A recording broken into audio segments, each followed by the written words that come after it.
The Recording in progress. today I'm visiting you as the president of Tiny Liberty Center and our program today. This is our workshop for the Ohio Local History Alliance on patrons and partnering with local historical societies. This is going to be recorded on our OLA website after this program is over.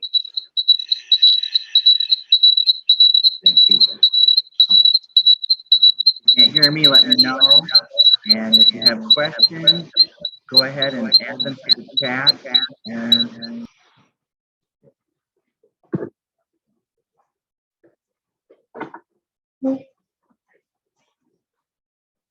go ahead and put your questions into the chat box, and then we will answer them at the end.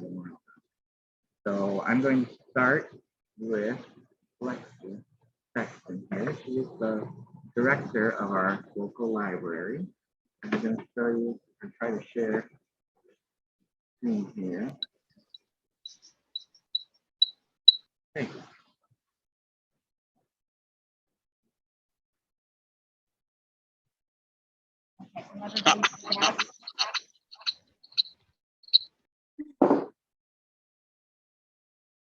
Okay, let me know if you can't see it, but it should be a little powerfully slide there. So like John said, I am the director here at the Liberty Center Public Library.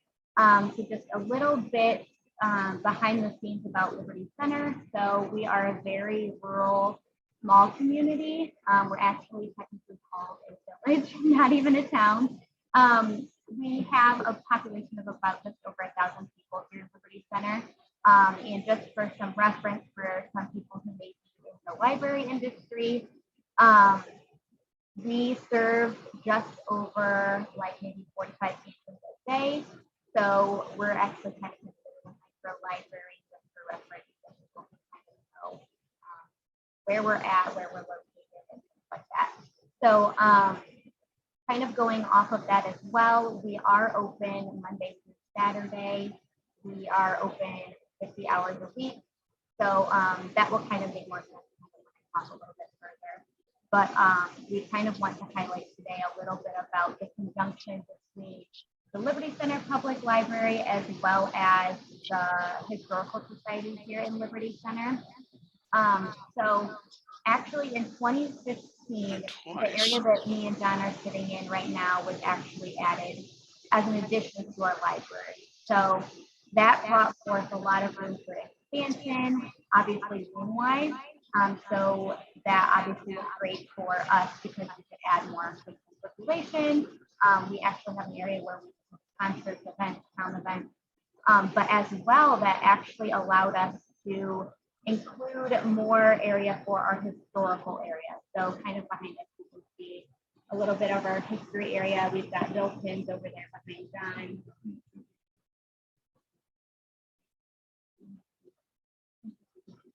Can you see me and our screen or just my screen of the photos?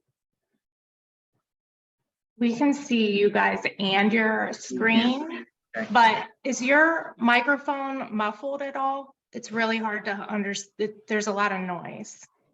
I can hear everybody else pretty good, but is this better if I talk closer to the screen?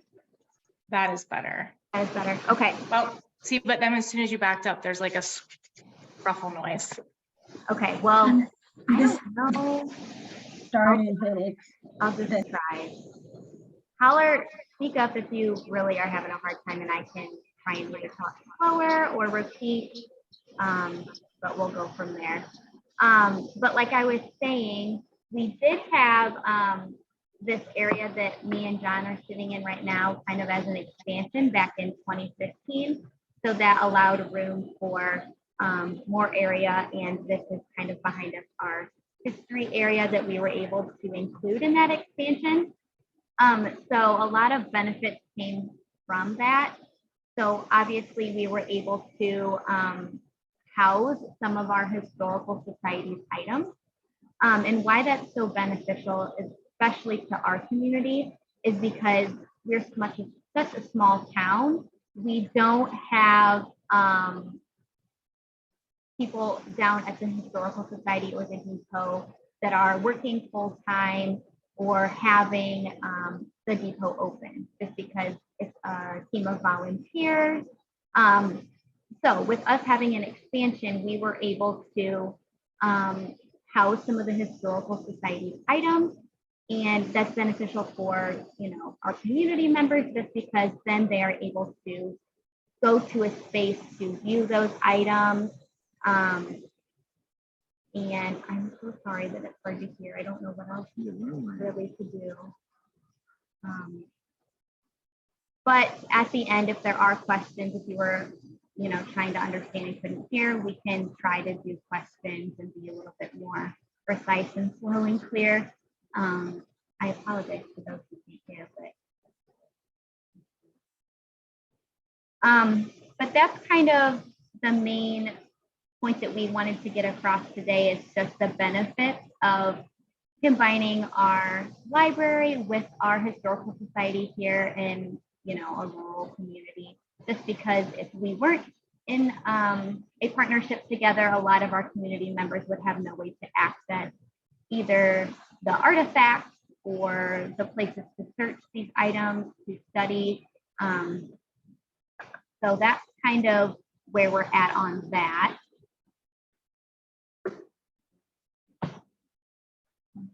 Yeah. I'll unshare our screen and then we will go from there.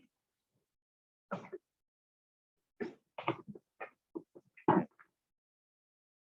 So behind me here is a display case that has some of our objects in them, and we rotate those three-dimensional objects throughout the year in that collection, and that gives us a chance to show the objects to a regular crowd of people, where we can't do that in our depot.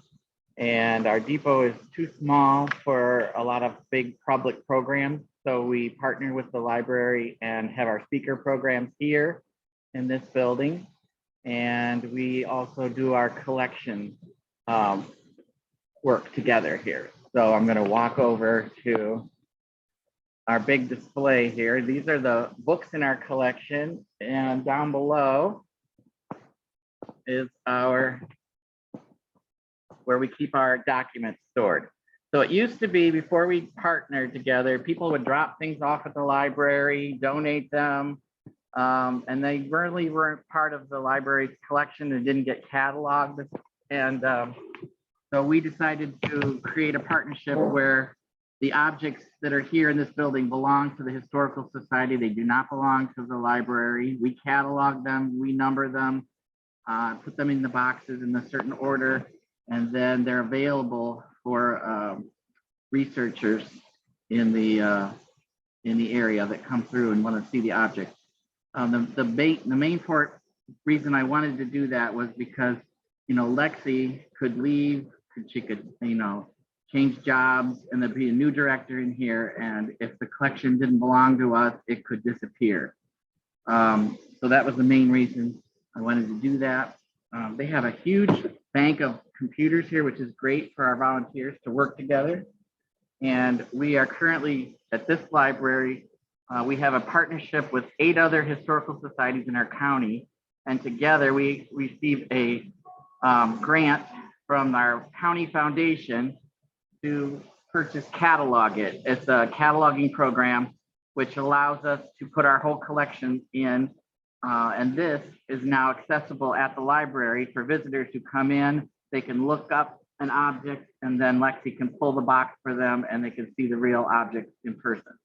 And so this is a great way of having a research room without a staff. We don't have our own staff to do that. So this works out really great for us, and it's something that gets people into the library.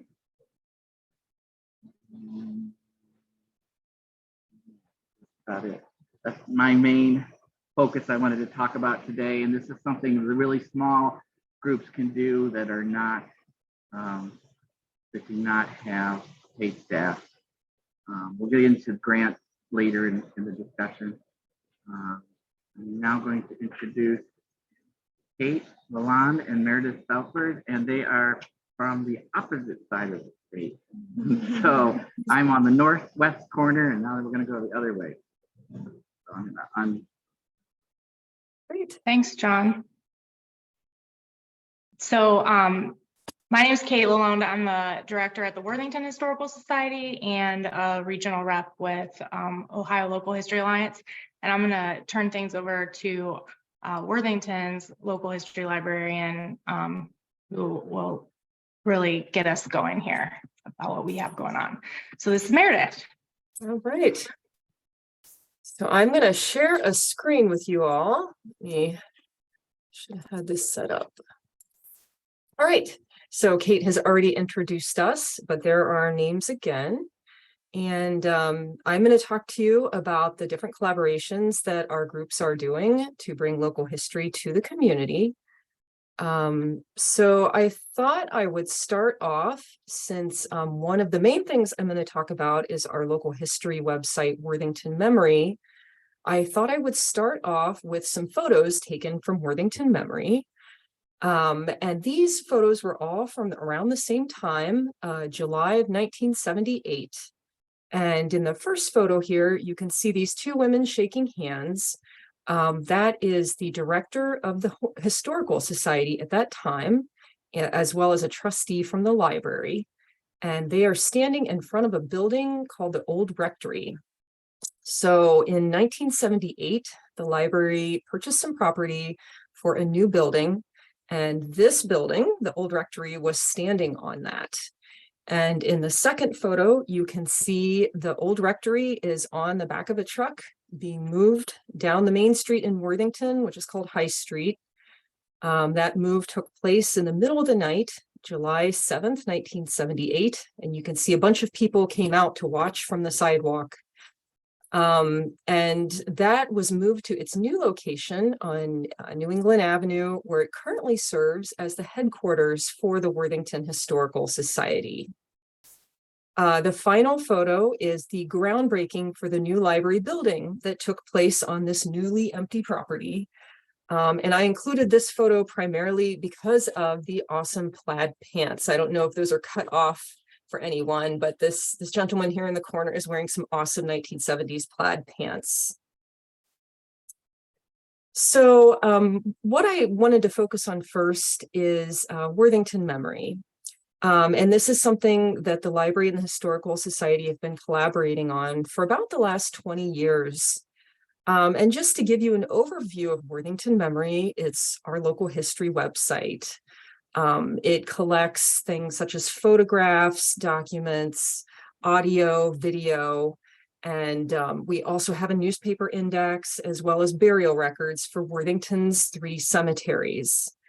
And we have content contributed to the site by residents and many different groups in Worthington, but a significant portion of that history collection of photographs and more on the site come from the Worthington Historical Society collections. This is a blast from the past. This is how Worthington Memory website appeared in 2002. So the program was originally developed in 2001, and it had the mission to digitize local history materials and make them available in a digital library. In preparation for Worthington's celebration of its bicentennial in 2003. And so this website launched in 2002, and the Worthington Historical Society contributed a key collection of several hundred items that just really gave us that core collection to grow upon. And staff and volunteers from both organizations contributed by scanning and photographing these items and providing descriptions and uploading them to the website. Now, this was definitely a different time in internet history. So it might appear to be somewhat dated to our modern eyes, but it was pretty cutting edge for the time. And it was really important to have that collaboration to really get the site up and running.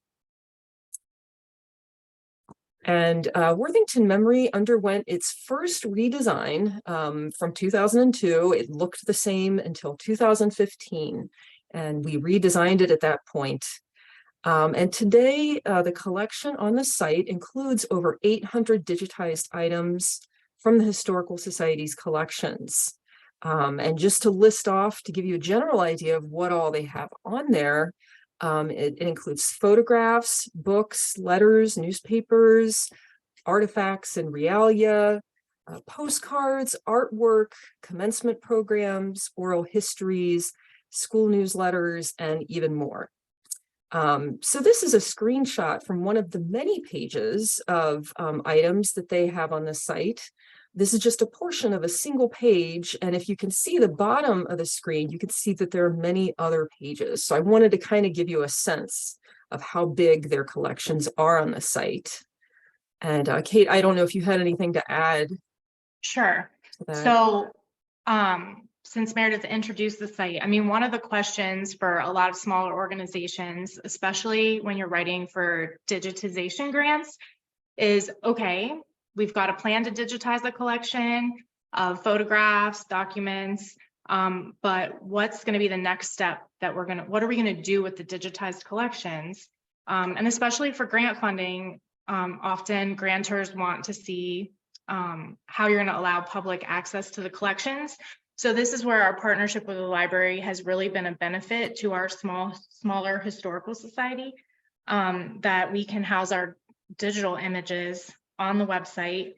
And, we aren't able to budget for a big IT staff at the Historical Society, but the library has that in place, and they're able to manage these digital assets in a way that we just really couldn't do. And, we also would have the option, like John mentions, they use Catalogit, or PastPerfect has an online version now, that are things we could consider using, except the library already has this great infrastructure and this website that we're lucky enough to be able to put our collections on and provide digital access to our community.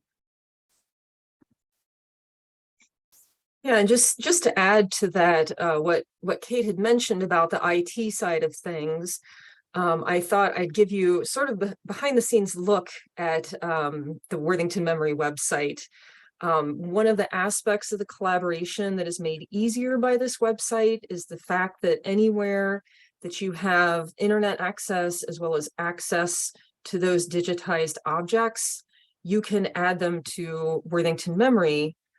So that means that volunteers and staff for the Historical Society can work from their offices to add these materials.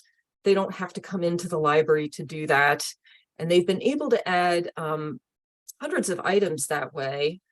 And just to give you a quick explanation of what you're looking at here. So this is the form that we all fill out when we add items to Worthington Memory. And we use MODS, which stands for Metadata Object Description Schema. And that is the metadata schema we use to describe the items on Worthington Memory. You can see the row of tabs along the side here are the top level elements of MODS. And then you can see when clicking on any of these tabs, you get the list of sub elements to fill out. And Worthington Memory, as Kate mentioned, we do have an IT staff on site here at the library, and they designed this website in-house, and they use Drupal. It's underpinned by Fedora and Islandora. Now, I am not at all a tech expert, but if anyone has any questions on the back end of Worthington Memory, I am more than happy to reach out and get some answers for you. Yeah, and as you can imagine, the behind the scenes framework that Meredith just mentioned is way far out of the Historical Society's area of expertise. So again, just being able to use the technical expertise that they are able to provide, and being able to log on and add our own records. And then I was also going to mention, at least at the beginning, from what I understand, the cemeteries helped add their records. So Yes. It doesn't only just provide the historical access to the Historical Society stuff, but other organizations, and working all together, that provides for a researcher, a way to access multiple organizations' records in one go. So, and then researchers can also download low-res images from the website. So just for personal use, they can grab pictures, but if they want high-resolution images, they would have to reach out to the organization that provides the images. So in this case, the Historical Society, to go through us and figure out how they can get access to high-resolution images. And Kate, I'll let you talk about this one particular collection that you added to the site. Sure. So in 2012, our Historical Society was given a collection of 150 letters and documents that directly relate to the family that lived in our historical house museum, the Orange Johnson House. And many of the letters were between Mary Johnson and Frances Sessions, who are shown here. Mary grew up in the house. There are also letters of Mary writing to her parents, to her brother, numerous letters when she was in courtships with other people. And they really provide a great snapshot of what Worthington was like and what the Johnson family was like in the 1830s and 40s. So in 2017, the Historical Society applied for an Ohio Historical Records Advisory Board grant, or an ORAB grant, to digitize 100 of those letters and make them available on the Worthington Memory Site. So the grant provided funding for us to contract with someone. We happened to have a person who had done some volunteer work with the Historical Society and also had worked with the library. So we were able to hire her to work on transcribing the documents, preparing the images for upload, using the website that Meredith showed to go ahead and enter all those objects and make that collection accessible to the public. So, grants like the ORAB grants or the Ohio History Fund digitization, the Ohio Local History Alliance digitization grants do really look at how you're going to make your collections accessible to the public. So for us, this partnership with the library has been key to also being able to access funding by having a way to make our items public. A separate project that we collaborated on, and images from Worthington Memory came in helpful for this project, was the Picture Worthington History Walk, which we did in 2022, during the spring and summer of 2022. There was a limited engagement art installation throughout Worthington. So we had posters, 15 large posters with oversized photographs showing scenes from Worthington's past, with buildings, with people, and streetscapes. And these were placed all around on buildings up and down High Street, that main street in Worthington, and all around the historic district there. And so each of these posters was placed next to the scene that it actually depicted. So people going on the tour could see where buildings once stood or where they still stand in some cases. And then in addition to the oversized photographs, each one of the posters had a brief description talking about the people or buildings in the photo or the business shown there, and just background information on it. And each of the posters also had a QR code.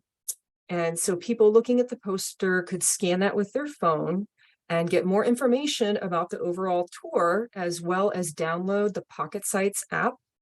The Pocket Sites is a free app that you can download that lets you go on a walking tour. So they could then go on the entire walking tour, just self-guided. It was totally free.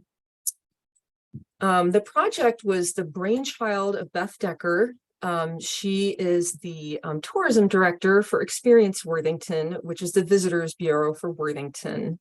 And Kate and I cooperated to provide the images, provide the background research, the historical research, and the descriptions that appear on each of these oversized posters.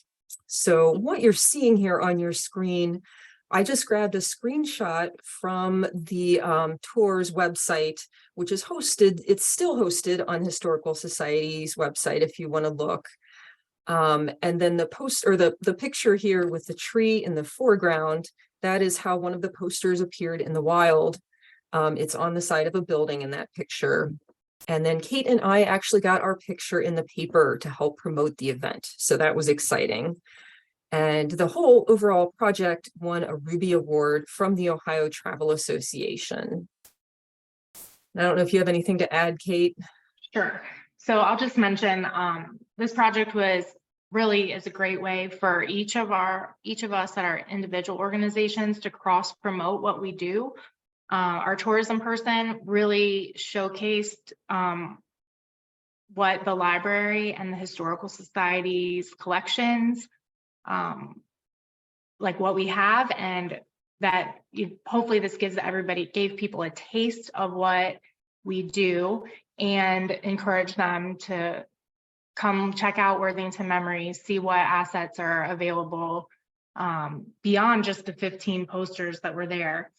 And especially for audiences that wouldn't necessarily think to seek out historical archives, just walking through the farmer's market or doing business, running across the posters and saying, oh, wow, that's, I remember when the building looked like that, or I didn't know that was what was here. I'm going to look for more information.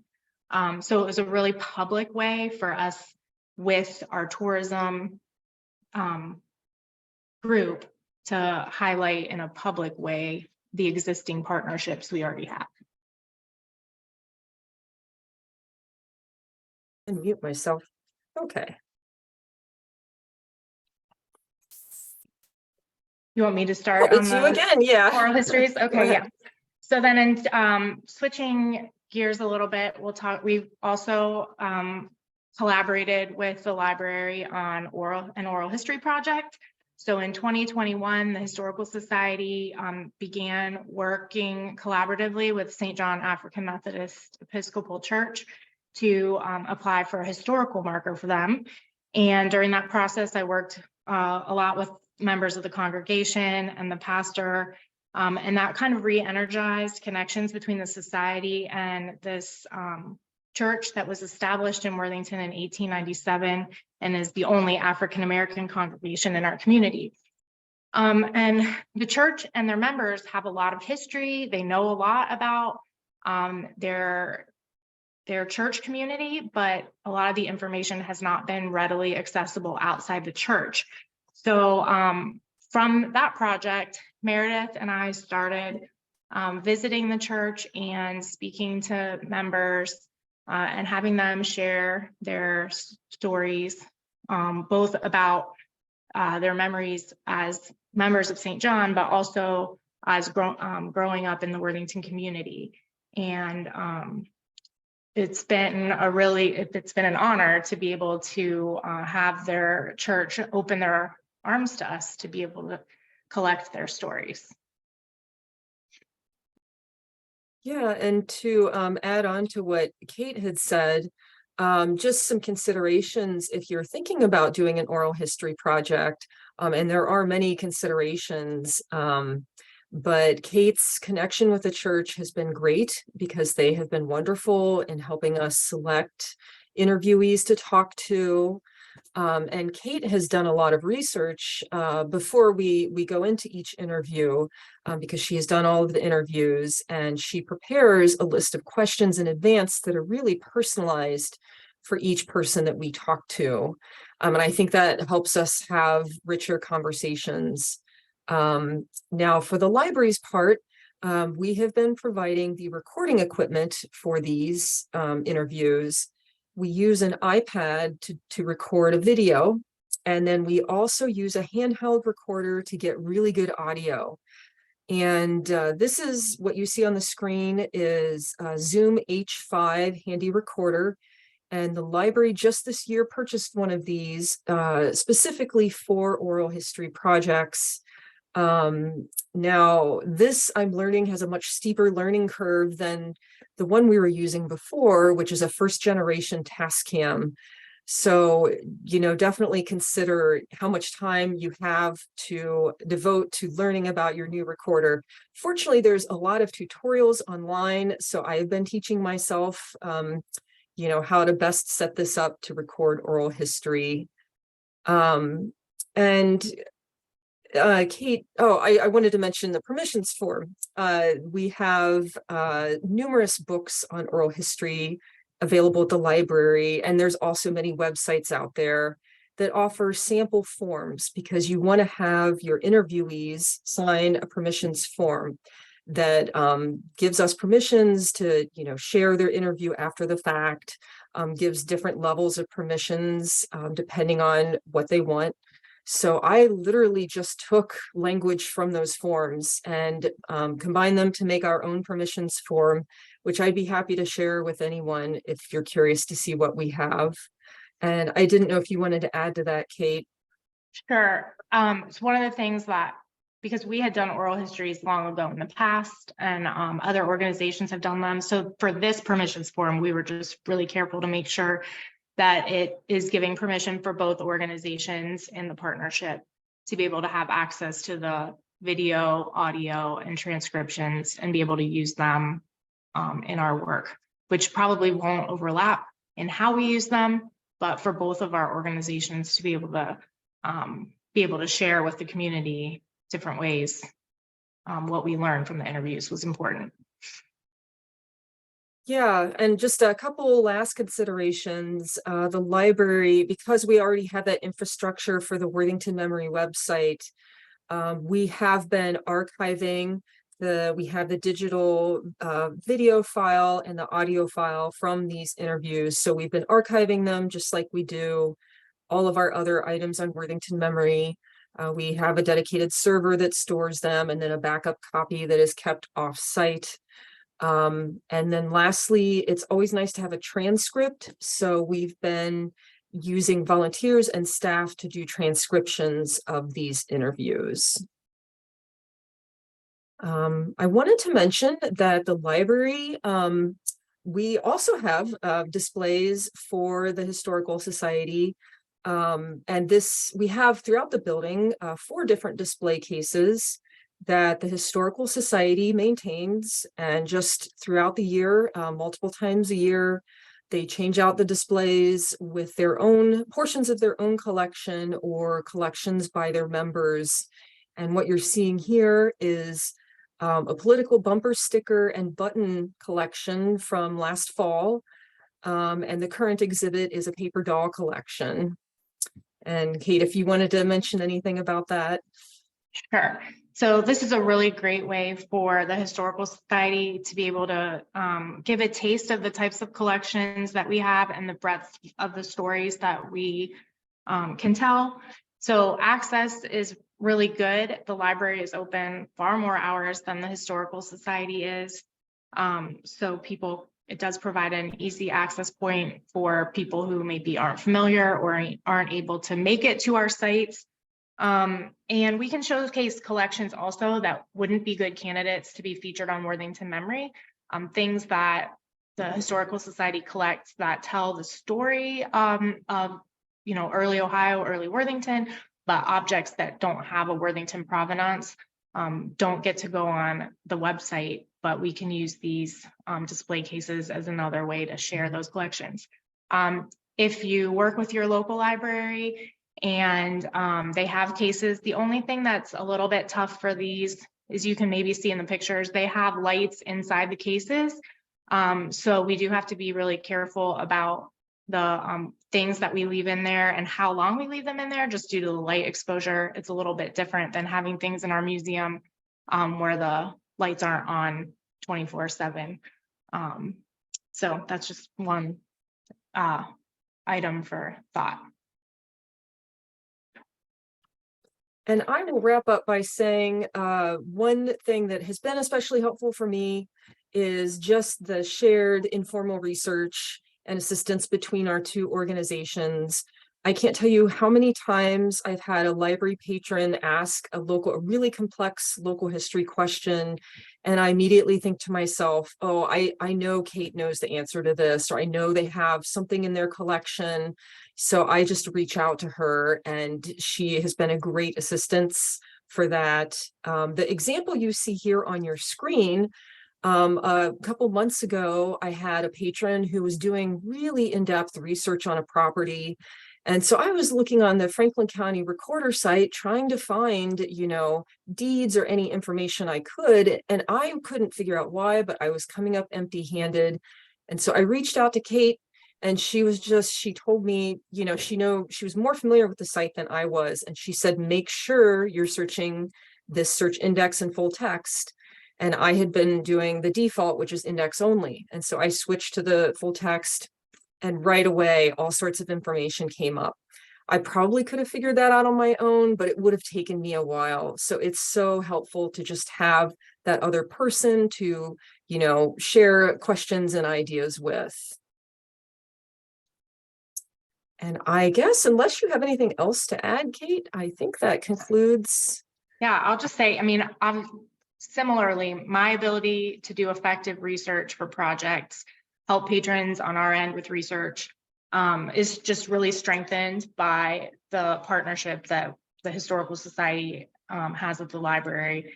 And like all of these different things we've mentioned today, when you put all the work we spend on all those different pieces together, it really, the shared knowledge and the knowledge we have of each other's institutions only benefits both of us. So we benefit so much from having a strong partnership with our local library. And that is all. Yeah, that's it. So thank you. So do we want to, if people have questions, do you want them to put them in the chat, and we can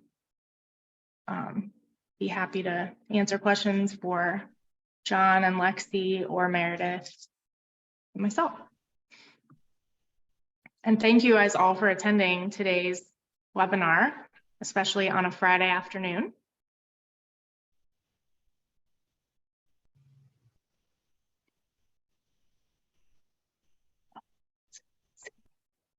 I forgot the catalog. It does have a hub, and we can have that directly go onto the library website so people can look at it remotely.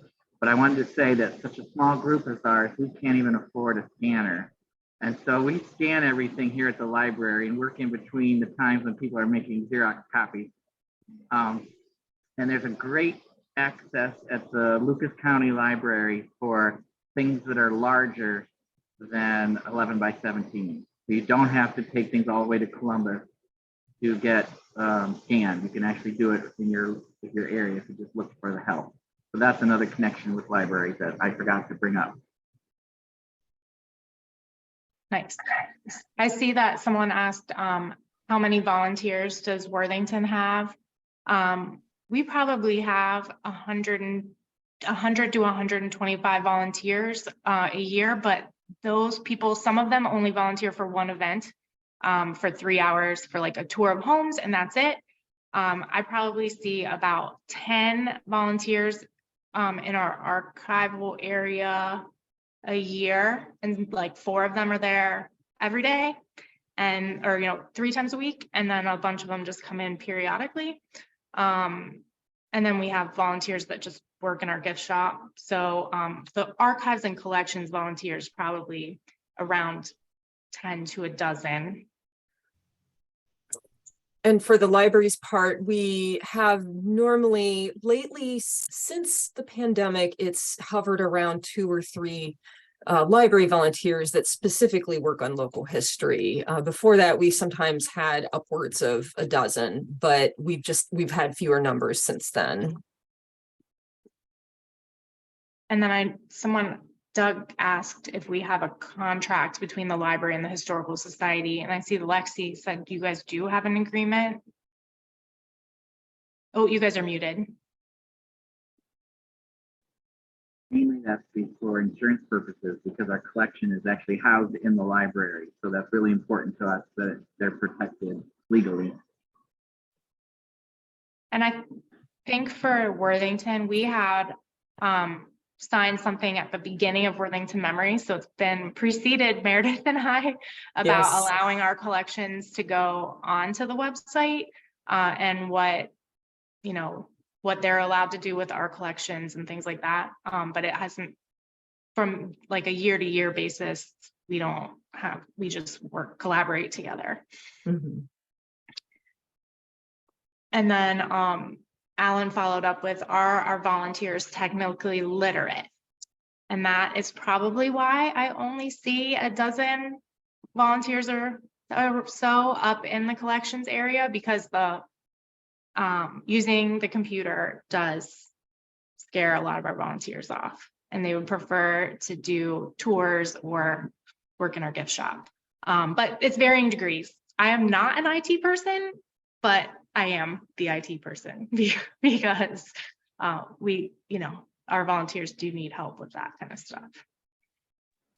I wanted to mention the library pass system. A lot of libraries are now doing a pass that the patrons that have library cards can check out, and that'll give them a free admission to the museum. And then sometimes the museum just comps those tickets, or sometimes the library friends group pays for that admission ticket. So a lot of libraries are doing this now. And then IMLS grants, we didn't talk about that, but I can't apply for one because this little group has no paid employee, but Lexi is a paid employee and can apply for a grant for a project.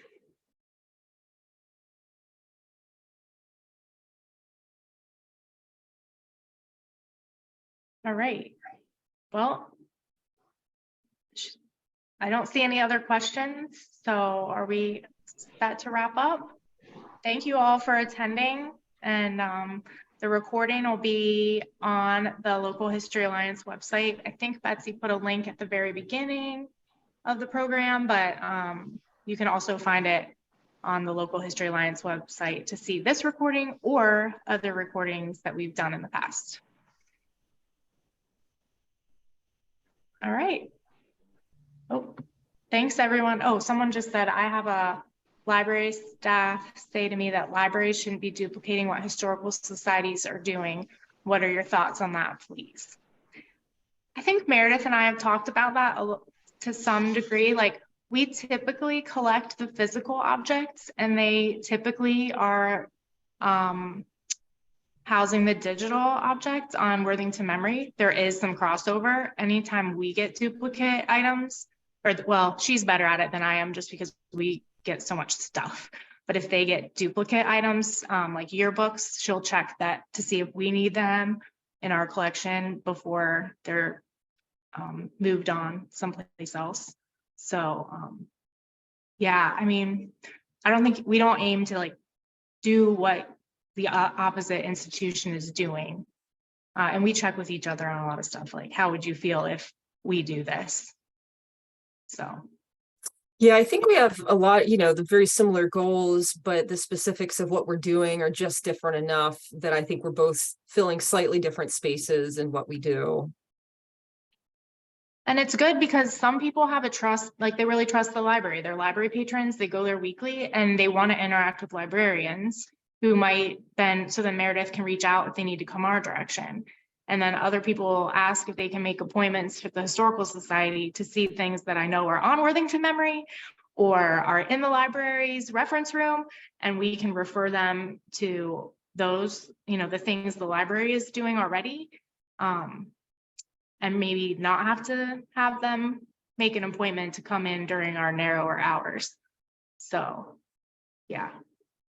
I think some like the amount of overlap we have is kind of important to be able to help people who are only associated with one or the other organization to start with.